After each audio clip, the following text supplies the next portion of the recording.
ஐந்து கரத்தனை ஆனை முகத்தனை எந்தன் இளம்பிறை போலும் எய்ச்சனை நந்தி மகந்தனை ஞான கொழுந்தனை பூந்தியில் வைத்தடியை போற்றுகின்றேனே. நாளின் செய்யும் மினிதானின் செய்யும் என நாடி வந்த கோவலின் செய்யும் கொடுங்கோற்று என் செய்யும் குமரேச சிறு தாளும் சிலம்பும் சிதங்கையும் தண்டையும் சண்முகமும் தோலும் கடம்பும் எனக்கு முன்னே வந்து தோன்றினே. சர்வமங்கல மங்கள்ய சிவ சர்வர்த்த சாதிகே சரண்யே திரிஜம்பிரிகே கௌரி நாராயணி நமஸ்துதே. ஞானம் நந்தவனம் தேவம் நிர்மலம் ஸ்படிகாக்கிருதி மதாரம் சர்வ வித்யா நாமய கிரீவம் உபாஸ்மகே. வணக்கம். தோஷம் யாருக்கு தொடர்ந்து நீடித்து கொண்டே போகும்? தோஷங்கள், அதாவது ஒரு தோஷம் இருக்குது, ஏதோ ஒரு தோஷம், அது எந்த தோஷமானாலும் இருந்து விட்டு போகட்டும். ஒரு தோஷம் நிவர்த்தி அடையுது, பரிகாரம் பண்ணுறாங்க, அந்த பரிகாரத்தோடு அந்த தோஷம் போயிடுது அப்படி சொல்லி பொதுவான பலன்களாக சொல்கிறோம். அப்போது நீ என்ன பரிகாரம் செய்தாலும், நீ எந்த மாதிரியான வேள்விகள் ஹோமங்கள் என்ன செய்தாலும் பரிகாரமே போகாது. ஏன், எதனால்? அப்போது தொடர்ந்து நீடித்து கொண்டே வரும் தோஷம், இதை எந்த விதமான தோஷம், தோஷம்னா ஒரே தோஷம் இல்லை, இப்போ அந்த கிரக நிலைகள் எந்த முறையிலே இருந்தால் என்ன தோஷம், அது தனி சப்ஜெக்டு.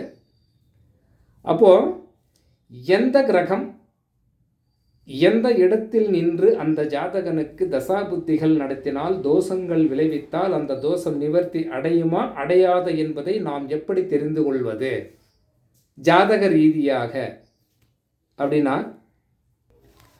அஞ்சாகும் இடத்தில் உறும் அவரால் தோஷம், அணுகும் வகை சனிக்கு, அருக்கண் தந்தைக்கு, துஞ்சாத மதிக்கண்ணை புதனால் அன்னை, சுற்றமதர் கரசனால் தந்தை சுற்றமாகும், நஞ்சாரும் கரியேகோல் சுதற்கு, செவ்வாய் நன்னிடில் அம்மானுக்கு தோஷம், மஞ்சாரும் குடல்மடலாய் அரசன் ஐந்தின் மேவ, வந்திடில் சந்தான மத்தியம்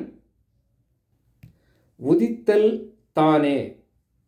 இந்த பாடல் எந்த முறையிலே கூறுகிறது? அதாவது தோஷம் எந்த கிரகம் ஐந்தாம் இடத்தில் நிற்கின்றதோ, ஏன் ஐந்தாம் இடம் குறிப்பிடுறோம், ஏன் வேறு இடம் இல்லையா? 12 இடங்களில் ஏன் 5 மட்டும் குறிப்பிடுறோம் அப்படின்னா,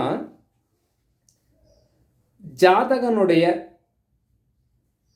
முன்னோர்களின் தொடர்புகள், முன்னோர்கள் செய்த பாவ புண்ணியங்கள், நமது முன்னோர்களின் தொடர்புகள், பூர்வ புண்ணிய ஜென்மம் இந்த 5ஆம் இடத்தை குறிப்பதாகும். அப்போது அவருடைய யாருக்கு தோஷம் பார்க்கணுமோ அவருக்கு தெரிந்து கொள்ளணுமான்னா, அவருடைய ஜாதகத்தில் லக்னம் எதுவாக வேணாலும் இருக்கட்டும், லக்னத்திற்கு 5ஆம் வீட்டதிபதி யாரோ அந்த கிரகம் அதற்கேற்ற தோஷம் அந்த ஜாதகனுக்கு இருக்கும் அப்படின்னு சொல்லலாம். அப்போது சூரியனாக இருக்குது, லக்னத்திற்கு 5ல் சூரியன் இருந்தால் ஜாதகனுடைய தந்தைக்கு தோஷம், தந்தைக்கு தோஷம் அப்படின்னு தெரிஞ்சுக்கலாம். அதே போல் லக்னத்திற்கு 5ல் சனி பகவான் இருந்தால் ஜாதகனுக்கே தோஷம் அப்படி சொல்லலாம், ஜாதகனுக்கு தோஷம் அப்படின்னு சொல்லி தெரிந்து கொள்ளலாம். அதே போல் லக்னத்திற்கு 5ஆம் வீட்டில் சந்திரன் இருந்தால் தாய்க்கு தோஷம். அதே போல் லக்னத்திற்கு 5ல் இருந்தால்,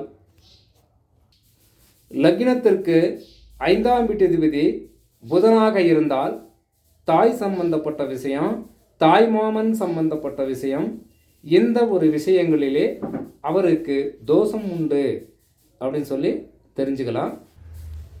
என்ன சொல்ல வரேன், தாயினுடைய சொந்த பந்தங்களுக்கு இந்த ஜாதக நாள் தோஷம் உண்டு அப்படி சொல்லலாம். அப்போ சூரியன் நிற்குது அப்படின்னா தந்தை வழியில் உள்ள சுற்றத்தாருக்கு தோஷம் அப்படி சொல்லலாம்.